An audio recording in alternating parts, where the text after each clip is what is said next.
আজ আমি মায়ের হাতের পাটিসাপটা তৈরি করে দেখাবো। ছোটবেলা থেকে মায়ের হাতের পাটিসাপটা খেয়ে এসেছি। আজকে সেটাই আপনাদের সাথে আমি শেয়ার করব। আগে মা কিভাবে খিরসাটা তৈরি করতো আর কিভাবে পাটিসাপটা পিঠাটা তৈরি করে আমাদের খাওয়াতো।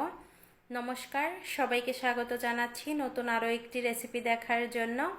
আজকের রেসিপিতে থাকছে পাটিসাপটা পিঠা তৈরি। সরাসরি চলে আসলাম চুলায়। আমি প্রথমে জলটা গরম করতে বসিয়ে দিয়েছি চুলায়। এরপরে হচ্ছে এখানে নিয়েছি চালের কুচি। এগুলো হচ্ছে চালের ছোট ছোট দানাযুক্ত ভাঙা আছে, এর মধ্যে কোনো কিন্তু চালের গুঁড়া নেই। এখন এই চালের কুচিগুলো জলের মধ্যে দিয়ে নেড়ে নিতে হবে, নয়তোবা দলা পেকে যাবে। আপনাদের এলাকায় এই চালের কুচিটাকে কি বলে? আমাদের এলাকায় কিন্তু কুচি বলে। আমি এই চালগুলো দিয়ে নেড়ে চেড়ে নিয়েছি। তারপরে স্বাদ মতো দিয়ে দিলাম লবণ। লবণটা দিয়ে এবার জাল করে নিতে হবে। আমি এই চালের কুচিগুলো প্রায় 10 মিনিটের মতো জাল করে নিয়েছি লো হিটে। তারপরে দেখেন এখনই কিন্তু ঘন হয়ে গেছে। এই চালের কুচিগুলো সেদ্ধ হয়ে গেছে। আর সেদ্ধ হয়েছে কিনা সেটা বোঝার জন্য হাতের মাঝখানে নিয়ে একটু চাপ দিবেন 2 আঙুলের মাঝখানে, তাহলেই বোঝা যাবে সেদ্ধ হয়েছে কিনা। যখন সেদ্ধ হয়ে যাবে তারপরে এখানে মিষ্টিটা দিয়ে দিবেন। আমি এখানে চিনিটা ব্যবহার করলাম, আপনারা চাইলে গুড় দিয়েও তৈরি করতে পারেন।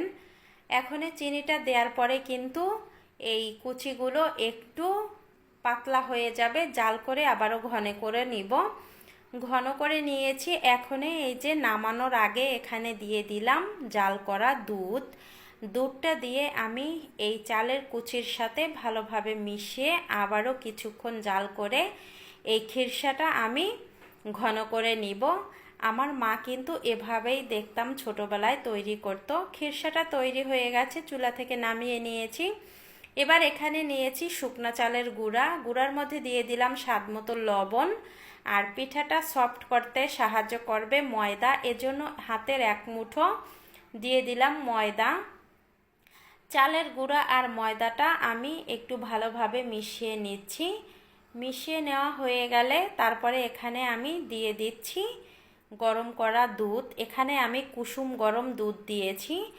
দুধ দিয়ে এই চালের গুঁড়াটা ভালোভাবে মাখিয়ে নিতে হবে। অবশ্যই আপনারা শুকনা চালের গুঁড়াটা দিয়ে পাটিসাপটা পিঠা তৈরি করলে ভালোভাবে একটু মথে নেবেন সময় নিয়ে। নিচে 5 মিনিট মাখিয়ে নেবেন। 5 মিনিট মাখিয়ে নিলেই দেখবেন যে আঠালো ভাব চলে এসেছে।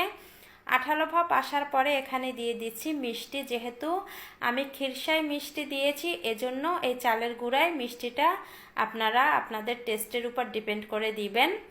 চিনি দেওয়ার পরে ভালোভাবে মিশিয়ে নিয়েছি। এখন আমি আবারও কিছু দুধ দিয়ে দিলাম। এখনও কিন্তু সেই কুসুম গরম দুধটা দিয়ে ব্যাটারটা গোলানো হবে।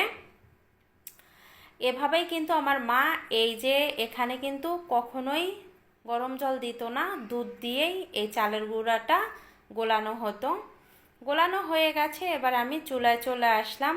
আমি একটা কড়াইতে দিয়েছি আগে থেকে তেল।